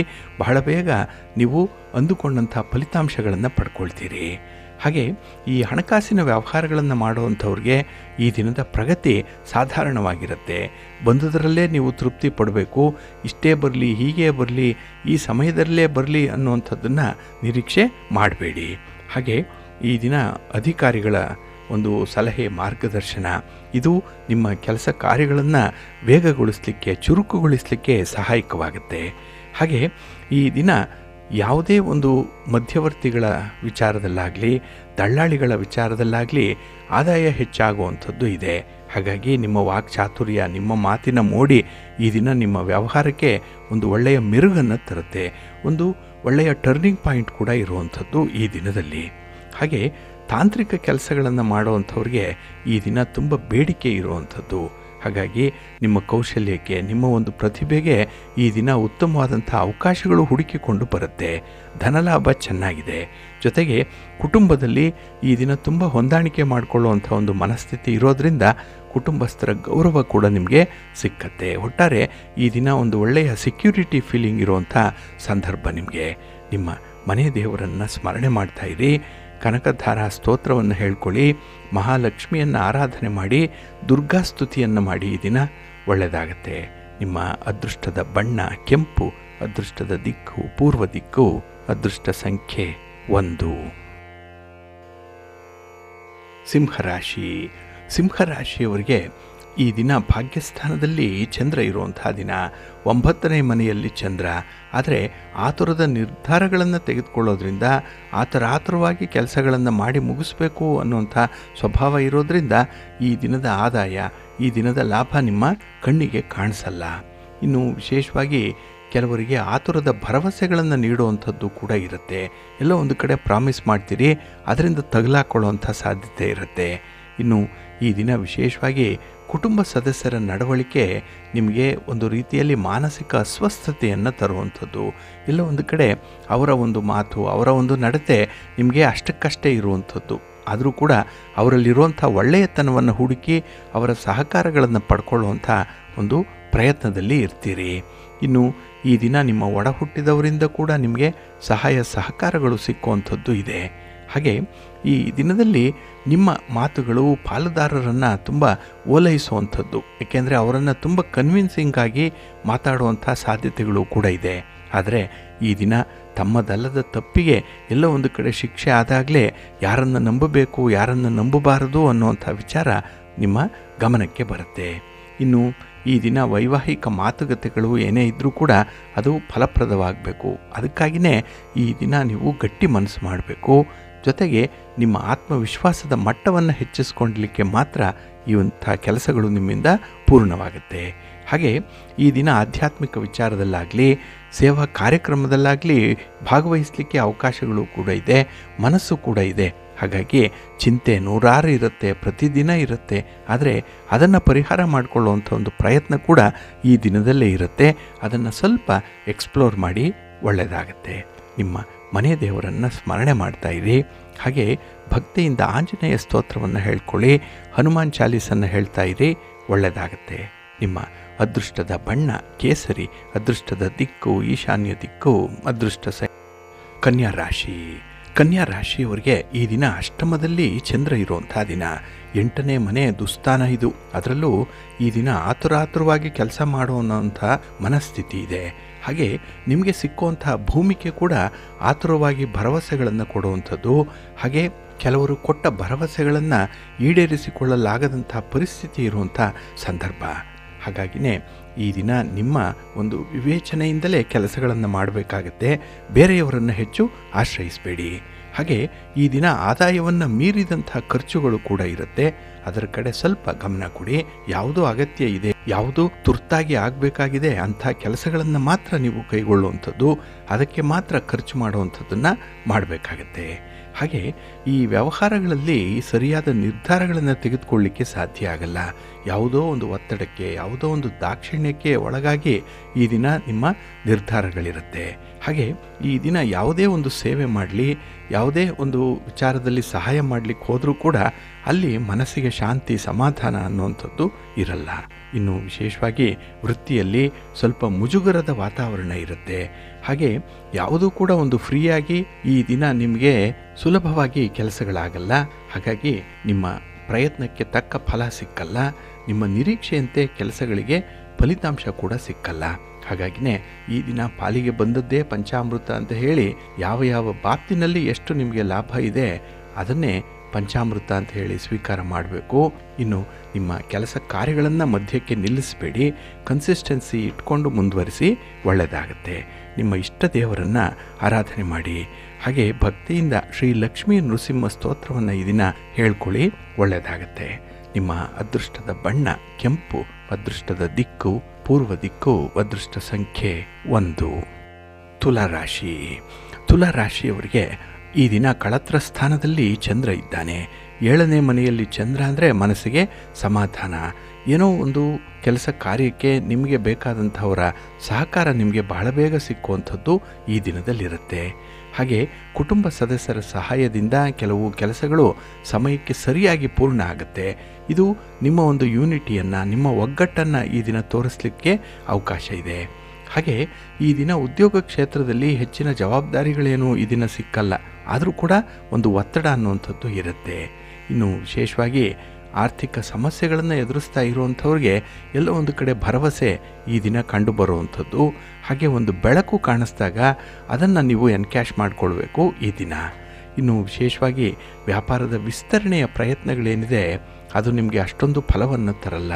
ಹಾಗಾಗಿನೇ ಈ ದಿನ ವ್ಯಾಪಾರ ವ್ಯವಹಾರಗಳನ್ನು ವಿಸ್ತರಣೆ ಮಾಡಬೇಕು ಅನ್ನುವಂಥವರು ಸ್ವಲ್ಪ ಶ್ರಮ ಪಡಿ. ಹಾಗೆ ನಿಮ್ಮ ಸ್ಟ್ರಾಟಜಿಯನ್ನು ಸ್ವಲ್ಪ ಬದಲಾವಣೆ ಮಾಡಿ, ಒಳ್ಳೆಯದಾಗುತ್ತೆ. ಹಾಗೆ ಈ ದಿನ ರಾಜಕಾರಣಿಗಳಿಗೆ ಒಳ್ಳೆಯ ದಿನ. ಆದರೆ ರಾಜಕಾರಣಿಗಳು ಮಾತಿನ ಬಗ್ಗೆ ಮತ್ತು ನೀವು ಕೊಡುವಂಥ ಭರವಸೆಯ ಬಗ್ಗೆ ಎಚ್ಚರಿಕೆಯಿಂದ ಇರಬೇಕಾಗತ್ತೆ. ಇನ್ನು ಹಣದ ವ್ಯವಹಾರ ಮಾಡುವಂಥವರು ಈ ದಿನ ವ್ಯಾಪಾರದಲ್ಲಿ ಮೋಸಕ್ಕೆ ಬಲಿಯಾಗುವಂಥ ಸಾಧ್ಯತೆ ಇದೆ. ವ್ಯಾಪಾರಂ ದ್ರೋಹ ಚಿಂತನಂ, ಆ ರೀತಿ ಆಲೋಚನೆ ಮಾಡ್ತಾ ಇರ್ತಾರೆ. ಸ್ವಲ್ಪ ಜಾಗ್ರತೆ. ಇನ್ನು ಈ ದಿನದಲ್ಲಿ ಯಾವುದೇ ಒಂದು ವಿಚಾರದಲ್ಲಿ ಮೂರನೆಯ ವ್ಯಕ್ತಿಯ ಸಹಕಾರವನ್ನು ಬಯಸಬೇಡಿ. ಮೂರನೆಯ ವ್ಯಕ್ತಿಯ ಬಗ್ಗೆ ಎಲ್ಲೂ ಕೂಡ ಮಾತಾಡುವಂಥದ್ದಾಗಲಿ, ಹಾಗೆ ಆ ಒಂದು ಪ್ರತಿಫಲದ ರೂಪವಾಗಿ ಬರುವಂಥ ಒಂದು ಫಲ ಏನಿದೆ ಅದನ್ನು ಮನೆ ಮಂದಿ ಎಲ್ಲ ನೀವು ಅನುಭವಿಸಬೇಕು. ಹಾಗಾಗಿನೇ ಒಂದು ಟೀಮ್ ವರ್ಕ್ ಮಾಡುವಂಥ ಒಂದು ಪ್ರಯತ್ನ ಮಾಡಿ, ಒಳ್ಳೆಯದಾಗುತ್ತೆ. ಆಂಜನೇಯ ಸ್ತೋತ್ರವನ್ನು ಹೇಳ್ಕೊಳ್ಳಿ. ಹನುಮಾನ್ ಚಾಲೀಸನ್ನು ಈ ದಿನ ಹೇಳ್ತಾ ಇರಿ, ಒಳ್ಳೆಯದಾಗುತ್ತೆ. ನಿಮ್ಮ ಅದೃಷ್ಟದ ಬಣ್ಣ ಕೇಸರಿ, ಅದೃಷ್ಟದ ದಿಕ್ಕು ಪೂರ್ವ ದಿಕ್ಕು, ಅದೃಷ್ಟ ಸಂಖ್ಯೆ 1. ವೃಶ್ಚಿಕ ರಾಶಿ. ವೃಶ್ಚಿಕ ರಾಶಿಯವರಿಗೆ ಈ ದಿನ ಶುಭ ಫಲಗಳು ಸಿಕ್ಕುವಂತಹ ದಿನ. ನಿಮ್ಮ ಪ್ರಯತ್ನದಲ್ಲಿ ಈ ದಿನ ತುಂಬ ವಿಶ್ವಾಸ ಇರುತ್ತೆ.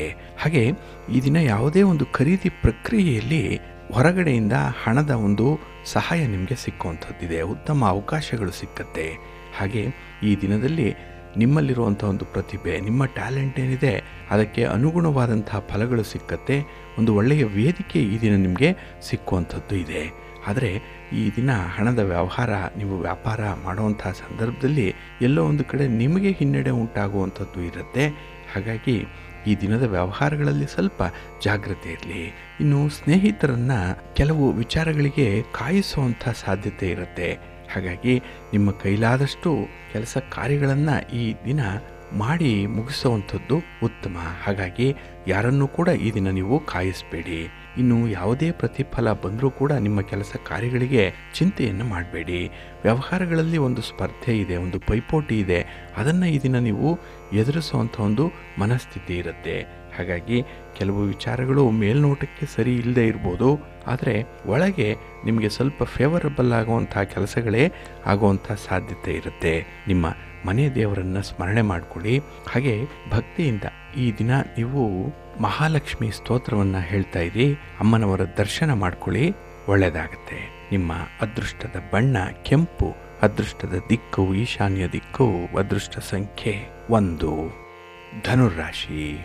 ಧನುರಾಶಿಯವರಿಗೆ ಈ ದಿನ ಪಂಚಮದಲ್ಲಿ ಚಂದ್ರ ಇರುವಂತಹ ದಿನ, 5ನೇ ಮನೆ. ಹಾಗಾಗಿನೇ ಈ ದಿನ ಮಿಶ್ರ ಫಲಗಳು ನಿಮ್ಮ ಕೆಲಸ ಕಾರ್ಯಗಳಿಂದ ಇರುತ್ತೆ.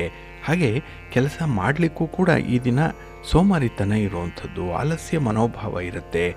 ಕೈಗೊಂಡಂಥ ಕೆಲಸ ಕಾರ್ಯಗಳು ನಿಧಾನವಾಗಿ ಚಲಿಸುವಂಥದ್ದು, ಯಾವುದೂ ಕೂಡ ನಿಮಗೆ ಈ ದಿನ ನಿಮ್ಮ ನಿರೀಕ್ಷೆಯಂತೆ ಫಲಿತಾಂಶಕ್ಕೆ ಒಳಪಡುವಂಥ ಸಾಧ್ಯತೆ ತೀರಾ ಕಡಿಮೆ ಇರುತ್ತೆ. ಆದರೆ ಈ ದಿನ ವ್ಯವಹಾರದಲ್ಲಿ ಮಧ್ಯವರ್ತಿಗಳಿಗೆ ತುಂಬ ಅನುಕೂಲ ಇದೆ. ಆದರೆ ಇಲ್ಲಿ ನಿಮ್ಮ ಒಂದು ಪ್ರಯತ್ನದಲ್ಲಿ ನಿಮಗೆ ಈ ದಿನ ಮೋಸ ಉಂಟಾಗುವಂಥದ್ದು ಇರುತ್ತೆ. ಹಾಗಾಗಿನೇ ಈ ದಿನ ಮೂರನೇ ವ್ಯಕ್ತಿಯಿಂದ ನಿಮಗೆ ಸ್ವಲ್ಪ ತೊಂದರೆಗಳಾಗುವಂಥದ್ದು ಇರುತ್ತೆ. ಇನ್ನು ತಂದೆ ತಾಯಿಯರಿಂದ ನಿಮಗೆ ಸಾಕಷ್ಟು ಮಾರ್ಗದರ್ಶನ ಈ ದಿನ ನಿಮಗೆ ಸಿಕ್ಕುವಂಥದ್ದಿದೆ. ಹಾಗೆ ಈ ದಿನ ನಿಮ್ಮ ಉದ್ಯೋಗದಲ್ಲಿ, ನಿಮ್ಮ ವೃತ್ತಿಯಲ್ಲಿ ಇದ್ದಂತಹ ಒಂದು ಸಮಸ್ಯೆ, ಒಂದು ಗೊಂದಲ, ಗೋಜಲು ನಿವಾರಣೆಯಾಗುವಂಥದ್ದು ಇದೆ. ಏಕೆಂದರೆ ತುಂಬ ತಾಳ್ಮೆಯಿಂದಲೇ ಈ ದಿನದ ಕೆಲಸಗಳನ್ನು ನೀವು ಮಾಡುವಂಥದ್ದಿದೆ.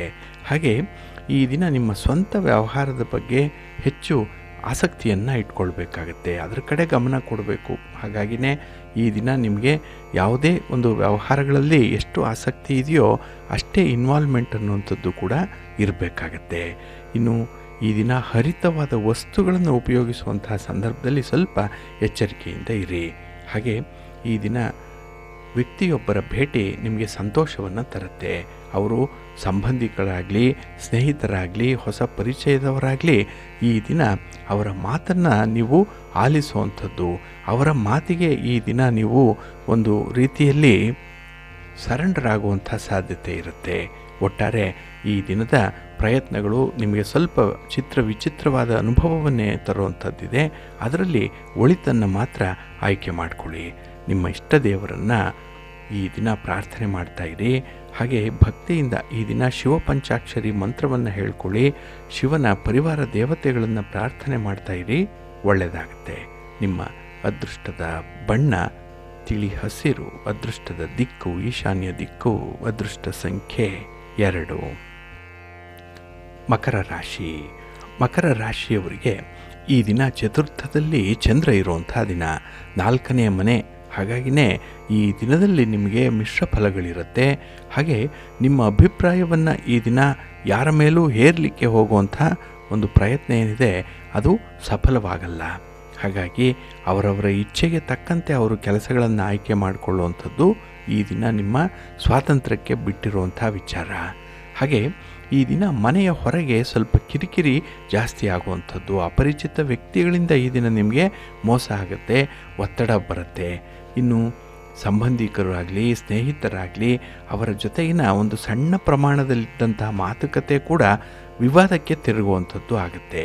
ಹಾಗೆ ನಿಮ್ಮ ಶ್ರಮ, ನಿಮ್ಮ ಕಠಿಣ ಪರಿಶ್ರಮ ಎಷ್ಟೇ ಆಳವಾಗಿರಲಿ, ಎಷ್ಟೇ ಚೆನ್ನಾಗಿದ್ದರೂ ಕೂಡ ಅದು ವ್ಯರ್ಥವಾಗಿಬಿಡುತ್ತೆ.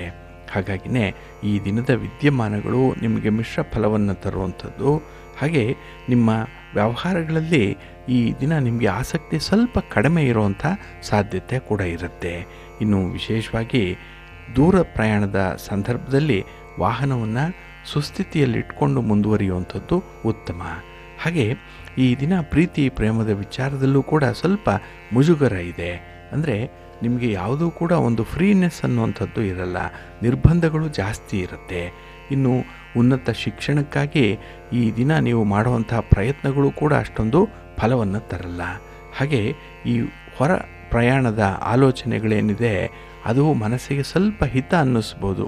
ಆದರೂ ಕೂಡ ಈ ದಿನದ ವಿದ್ಯಮಾನಗಳು ನಿಮಗೆ ಎಷ್ಟೇ ಪ್ರಯತ್ನ ಪಟ್ಟರೂ ಕೂಡ ನೀವು ನಿರೀಕ್ಷೆ ಮಾಡಿದಂತಹ ಫಲ ನಿಮಗೆ ಸಿಕ್ಕಲ್ಲ. ನಿಮ್ಮ ಒಂದು ಶಕ್ತಿಗೆ, ಸಾಮರ್ಥ್ಯಕ್ಕೆ ಅನುಗುಣವಾದಂಥ ಒಂದು ಫಲಿತಾಂಶ ನಿಮಗೆ ಸಿಕ್ಕಲ್ಲ. ಹಾಗಾಗಿನೇ ಈ ದಿನ ಸ್ವಲ್ಪ ಹೊಂದಾಣಿಕೆಯ ಮೂಲಕ ನಿಮ್ಮ ಕೆಲಸ ಕಾರ್ಯಗಳಲ್ಲಿ ಬರುವಂಥ ಫಲಿತಾಂಶಗಳನ್ನು ನೀವು ಅಕ್ಸೆಪ್ಟ್ ಮಾಡಿಕೊಳ್ಬೇಕು, ಅದನ್ನು ಒಪ್ಪಿಕೊಳ್ಳಬೇಕು. ಅಂಥ ಒಂದು ದೊಡ್ಡ ಮನಸ್ಸು ನಿಮಗೆ ಈ ದಿನ ಇರಬೇಕಾಗತ್ತೆ. ಅದಕ್ಕಾಗಿಯೇ ಮನೆ ದೇವರನ್ನು ಸ್ಮರಣೆ ಮಾಡ್ತಾಯಿರಿ, ಗಣಪತಿಯನ್ನು ಆರಾಧನೆ ಮಾಡಿ, ಗಣಪತಿಯ ಸ್ತೋತ್ರವನ್ನು ಈ ದಿನ ಹೇಳ್ಕೊಳ್ಳಿ, ಒಳ್ಳೆಯದಾಗತ್ತೆ. ನಿಮ್ಮ ಅದೃಷ್ಟದ ಬಣ್ಣ ಗುಲಾಬಿ, ಅದೃಷ್ಟದ ದಿಕ್ಕು ಈಶಾನ್ಯ ದಿಕ್ಕು, ಅದೃಷ್ಟ ಸಂಖ್ಯೆ 2. ಕುಂಭರಾಶಿ. ಕುಂಭರಾಶಿಯವರಿಗೆ ಈ ದಿನ ತೃತೀಯದಲ್ಲಿ ಚಂದ್ರ ಇದ್ದಾನೆ, ಕೀರ್ತಿ ಸ್ಥಾನದಲ್ಲಿ ಚಂದ್ರ.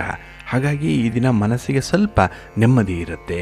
ಹಾಗೆ ಈ ದಿನ ಹೊಸ ಹೊಸ ಜವಾಬ್ದಾರಿಗಳನ್ನು ನಿರ್ವಹಣೆ ಮಾಡುವಂಥ ಅವಕಾಶಗಳು ಕೂಡ ಇದೆ. ಇನ್ನು ಉನ್ನತ ವ್ಯಾಸಂಗದಲ್ಲಿರುವಂಥವ್ರಿಗೆ ಅಥವಾ ಈ ಓದಿನಲ್ಲಿ ಏನಾದರೂ ಸಾಧನೆ ಮಾಡಬೇಕು ಅನ್ನೋವಂಥವ್ರಿಗೆ ನಿರೀಕ್ಷಿತ ಫಲಿತಾಂಶಗಳು ಸಿಕ್ಕುವಂಥ ಒಂದು ವಿಶೇಷ ದಿನ. ಹಾಗೆ ಈ ದಿನ ಕೆಲಸಗಾರರನ್ನು ಸರಿಯಾಗಿ ನೀವು ನಡೆಸ್ಕೊಳ್ಬೇಕು. ಅವರಿಗೆ ಬೇಕಾದಂಥ ಸೌಲಭ್ಯಗಳನ್ನಾಗಲಿ, ಅವರು ನಿರೀಕ್ಷೆ ಮಾಡಿರುವಂಥ ಒಂದು ವಾತಾವರಣವನ್ನಾಗಲಿ ನೀವೇ ಸೃಷ್ಟಿಸಿಕೊಡಬೇಕಾಗತ್ತೆ. ಹಾಗಾಗಿನೇ ಈ ದಿನದ ಪರಿಸ್ಥಿತಿ ಆ ರೀತಿಯೇ ಡಿಮ್ಯಾಂಡಬಲ್ ಆಗಿರುವಂಥದ್ದು. ಸ್ವಲ್ಪ ಎಚ್ಚರಿಕೆಯಿಂದ ಮುಂದುವರಿರಿ. ಇನ್ನು ಅಗತ್ಯಕ್ಕೆ ತಕ್ಕಷ್ಟು ಈ ದಿನ ಹಣದ ಸಂಪಾದನೆ ಆಗುತ್ತೆ. ಹಾಗಾಗಿನೇ ಈ ದಿನ ನೀವು ಮಾಡುವಂಥ ಕೆಲಸ ಕಾರ್ಯಗಳು ನಿಮಗೆ ಸಂತೋಷವನ್ನು ತರುತ್ತೆ. ಇನ್ನು ಸ್ನೇಹಿತರ ಭೇಟಿ, ಅವರ ಆಗಮನ ಈ ದಿನ ನಿಮಗೆ ವಿಶೇಷವಾಗಿ ನೀವು ಅಂದುಕೊಂಡಂಥ ಕೆಲಸವನ್ನು ಸಕಾಲದಲ್ಲಿ ಮುಗಿಸಲಿಕ್ಕೆ ಸಹಾಯಕವಾಗುತ್ತೆ. ಒಟ್ಟಾರೆ ಈ ದಿನ ನಿಮ್ಮ ಮನಸ್ಸಿಗೆ ಏನು ಬರುತ್ತೋ ಅದನ್ನು ಈ ದಿನ ಎನ್ಕ್ಯಾಶ್ ಮಾಡಿಕೊಳ್ಳುವಂಥ ಒಂದು ಪ್ರಯತ್ನ ಕೂಡ ಇರುತ್ತೆ. ಹಾಗೆ ಈ ದಿನ ಹೊಸ ವಸ್ತುಗಳನ್ನ ಖರೀದಿ ಮಾಡುವಂಥ ಯೋಗ ಇದೆ. ಇದು ಕೂಡ ಸಮಾಧಾನ ನಿಮಗೆ, ಏಕೆಂದರೆ ನಿಮ್ಮ ಪ್ರಯತ್ನ ಅನುಕೂಲಕರವಾದಂಥ ಫಲಿತಾಂಶವನ್ನು ತರ್ತಾ ಇರುತ್ತೆ. ಇನ್ನು ಈ ದಿನದ ಪ್ರಯಾಣದ ಸೂಚನೆಗಳು ನಿಮಗೆ ಫೇವರಬಲ್ ಆಗೇ ಇರುತ್ತೆ. ಒಳ್ಳೆಯ ಲಾಭವನ್ನು ಪಡ್ಕೊಳ್ಳುವಂಥ ಸಾಧ್ಯತೆ ಕೂಡ ಇದೆ. ಹಾಗೆ ಈ ದಿನ ಕುಟುಂಬಸ್ಥರ ಒಂದು ಮಾತು ಅಥವಾ ಅವರ ನಡವಳಿಕೆ, ಅವರ ಒಂದು ಹಿಡನ್ ಅಜೆಂಡಾ ಈ ದಿನ ನಿಮಗೆ ಸ್ವಲ್ಪ ಬೇಸರವನ್ನು ತರಿಸುವಂಥದ್ದಾಗುತ್ತೆ. ಅಂಥವ್ರಿಗೂ ಕೂಡ ಈ ದಿನ ನೀವು ಪಾಠ ಮಾಡ್ತೀರಿ. ಅವರ ಒಪ್ಪು ತಪ್ಪುಗಳನ್ನು ಈ ದಿನ ಅವರಿಗೆ ತಿಳಿಸುವಂಥ ಒಂದು ಪ್ರಯತ್ನದಲ್ಲಿರ್ತೀರಿ. ಒಂದು ಗುರು ಸ್ಥಾನದಲ್ಲಿರ್ತೀರಿ, ಒಂದು ನಾಯಕನ ಸ್ಥಾನದಲ್ಲಿ ಈ ದಿನ ಇರ್ತೀರಿ. ಹಾಗೆ ನಿಮ್ಮ ಮನೆ ದೇವರನ್ನು ಸ್ಮರಣೆ ಮಾಡ್ತಾ ಇರಿ. ನವಗ್ರಹ ಸ್ತೋತ್ರವನ್ನು ಹೇಳ್ಕೊಳ್ಳಿ, ನವಗ್ರಹಗಳ ದರ್ಶನ ಮಾಡಿ, ಒಳ್ಳೆಯದಾಗತ್ತೆ. ನಿಮ್ಮ ಅದೃಷ್ಟದ ಬಣ್ಣ ನೇರಳೆ, ಅದೃಷ್ಟದ ದಿಕ್ಕು ಈಶಾನ್ಯ ದಿಕ್ಕು, ಅದೃಷ್ಟ ಸಂಖ್ಯೆ 1. ಮೀನರಾಶಿ. ಮೀನರಾಶಿಯವರಿಗೆ ಈ ದಿನ ಧನಸ್ಥಾನದಲ್ಲಿ, ಕುಟುಂಬ ಸ್ಥಾನದಲ್ಲಿ ಚಂದ್ರ ಇರುವಂಥ ದಿನ. ಹಾಗಾಗಿನೇ ಈ ದಿನ ಪ್ರಮುಖವಾದಂಥ ವಿಚಾರಗಳಲ್ಲಿ ಕುಟುಂಬದಲ್ಲಿರುವಂಥ ಹಿರಿಯರ ಸಲಹೆಯನ್ನು ಪಡೆದು ಮುಂದುವರಿಯುವಂಥದ್ದು ತುಂಬ ಉತ್ತಮ.